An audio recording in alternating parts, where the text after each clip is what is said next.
안녕하십니까. 프로이드 대표 김효창입니다. 성인지 감수성 검사 학생용 해석 강의를 시작하겠습니다. 성인지 감수성은 성별 불균형 사항을 깨닫고 그 안에서 성차별적 요소를 감지해내는 민감성을 의미합니다. 사람마다 성인지 감수성 수준은 서로 차이가 납니다. 또한 서로 다른 특성을 갖습니다. 개인의 성인지 감수성은 출생 후 사회화 과정을 통해 결정됩니다. 즉, 부모, 친구, 선생님, 주변의 주요 인물, 인터넷, TV 등 다양한 경로를 통한 경험들이 성인지 감수성 형성에 영향을 미치게 됩니다. 과거에 비해 많이 좋아지기는 했지만 여전히 우리 사회는 남녀 간의 차별이 존재하고 있는 것이 사실입니다. 성인지 감수성 향상이라는 표현 속에는 첫째, 사람마다 성인지 감수성 수준이 서로 다르며 둘째, 개인의 노력에 따라 얼마든지 성인지 감수성 수준이 변화될 수 있다는 점이 포함되어 있습니다. 성인지 감수성이 중요한 것은 양성평등 사회를 만들기 위해서입니다. 양성평등은 개인의 존엄과 인권 존중을 바탕으로 성차별적 의식과 관행을 해소하고 모든 영역에서 동등하게 참여하고 대우받는 것을 말합니다. 낮은 성인지 감수성은 자신도 모르게 성차별적인 표현이나 행동을 유발하며 종종은 성희롱으로 연결될 수 있기 때문에 성인지 감수성은 매우 중요합니다. 성인지 감수성이 둔감할 때 농담으로 던진 혹은 좋은 뜻으로 건넨 나의 말이 상대방에게 불편감을 갖게 만들 수 있습니다. 예를 들어, 야, 넌 참 계집애같이 예쁘게 생겼다. 넌 무슨 여자애가 남자애보다 힘이 세냐? 라는 말은 설령 칭찬 혹은 농담으로 건넸다고 하더라도 상대방의 입장에서는 상당히 불편할 수 있습니다. 아동 청소년기는 성적 주체로 성장해가는 중요한 시기입니다. 학생들은 성별 고정관념에서 벗어나 성 정체성 및 성 역할을 인식하고 올바른 성 가치관을 형성해야 합니다. 또한 성적 권리에 근거하여 일상에 필요한 모든 관계에서 행복을 추구할 수 있는 지식, 태도, 기술을 습득해야 합니다. 성인지 감수성 검사는 성평등의식, 성인권의식, 자기성찰, 그리고 실천 의지의 측정을 통해 아동 청소년의 성 관련 행동을 이해하고 이를 토대로 건강한 성 가치관을 형성하는 데 필요한 유용한 정보를 얻을 수 있습니다. 성인지 감수성 수준을 향상시키기 위해서는 먼저 자신의 성인지 감수성에 대한 특성을 파악하는 것이 중요합니다. 본 검사는 개인의 성인지 감수성 수준과 특성에 대해 정보를 제공합니다. 검사 결과를 통해 자신의 부족한 부분을 확인함으로써 성인지 감수성 향상을 위한 올바른 방향을 설정할 수 있습니다. 성인지 감수성 검사는 성평등의식, 성인권의식, 자기성찰, 실천의지, 부모 촉도로 구성되어 있으며 성평등의식은 가정생활 영역, 학교생활 영역, 직업생활 영역, 사회생활 영역으로 실천의지는 행동 의도와 실천 정도로 부모 촉도는 아버지, 남성 주양육자와 어머니, 여성 주양육자의 하위 영역으로 나뉘어져 있습니다.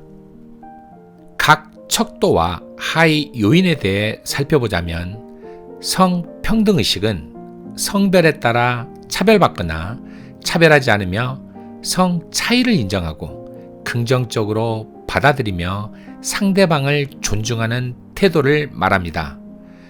성평등의식의 가정생활 영역은 가정생활에서의 성평등성에 대한 태도를, 학교생활 영역은 학교생활에서의 성평등성에 대한 태도를, 직업생활 영역은 직업생활에서의 성평등성에 대한 태도를, 사회생활 영역은 사회생활에서의 성평등성에 대한 태도를 측정합니다.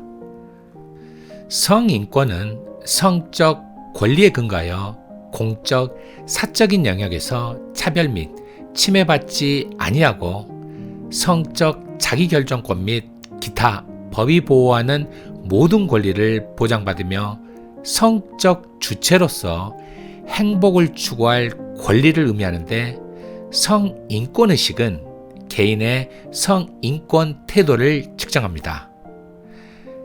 자기 성찰은 자신이 내면하고 있는 일상적인 성차별주의와 위계화된 이분법적 젠더 수행을 감지하고 반성할 수 있는 능력을 측정합니다.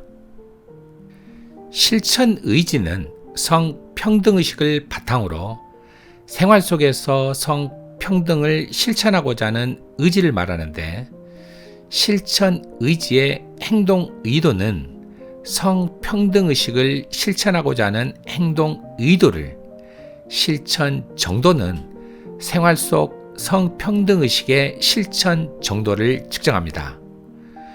부모 척도의 아버지, 남성 주 양육자와 어머니, 여성 주 양육자 하위 요인은 학생이 지각하는 아버지, 남성 주 양육자와 혹은 어머니, 여성 주 양육자의 성평등과 성인권의식 수준을 측정합니다. 심리검사의 결과를 해석함에 있어 주의사항을 소개해드리겠습니다. 첫째, 심리검사의 결과는 매일매일 몸무게가 변화하듯 변화하는 속성이 있습니다. 내가 받은 교육과 경험에 따라 심리검사의 결과는 변화합니다. 따라서 심리검사의 결과를 고정된 것으로 생각하는 것은 바람직하지 않습니다. 둘째, 심리검사의 결과는 종종 나의 생각과는 다른 결과가 나오기도 합니다. 인간은 자신을 객관적으로 평가하기 어려운 존재입니다. 왜냐하면 자기 방어 기제가 작동하기 때문입니다. 심리검사는 자기 방어 기제의 작동을 차단함으로써 객관적으로 자신을 평가할 수 있도록 돕는 도구입니다. 따라서 자신의 생각과는 다른 결과가 종종 나타나기도 합니다. 자신의 생각과는 다르다고 무턱대고 심리검사의 결과를 불신하는 태도는 바람직하지 않습니다. 셋째, 심리검사의 결과를 맹신하는 것은 바람직하지 않습니다. 부정적이든 긍정적이든 심리검사는 변화하는 심리적 특성의 단면을 보여줍니다. 따라서 심리검사의 결과를 맹신하기보다는 자신을 이해하는 데 도움이 되는 참고자료로 생각하시기 바랍니다. 검사 결과지를 살펴보도록 하겠습니다. 먼저 검사 결과 타당도를 확인해 보시기 바랍니다. 검사 결과 타당도는 여러분들이 검사에 얼마나 성실하게 임하였는지를 나타냅니다. 검사 결과 타당도에는 일관성 지수, 반응률, 연속동일 반응에 관한 정보가 제공되어 있습니다. 셋 중 어느 하나라도 부정적인 결과가 나온 경우에는 검사 결과를 해석하기보다는 재검사를 실시하는 것이 바람직합니다. 검사 결과 타당도에 문제가 없는 경우 결과 프로파일을 해석하게 됩니다. 결과 프로파일에는 척도와 하위 척도, 그리고 하위 요인에 대한 결과가 T점수와 100분위로 제시되어 있습니다. T점수가 60 이상이면 높음을, 70 이상이면 매우 높음을 의미하며 40 이하면 낮음을, 30 이하면 매우 낮음을 의미합니다. 성인지 감수성 결과 해석에는 척도와 하위 척도, 그리고 하위 요인에 대한 수준과 결과 해석이 제시되어 있습니다. 자신의 결과를 꼼꼼하게 읽어보시기 바랍니다. 이상으로 강의를 마치겠습니다. 감사합니다.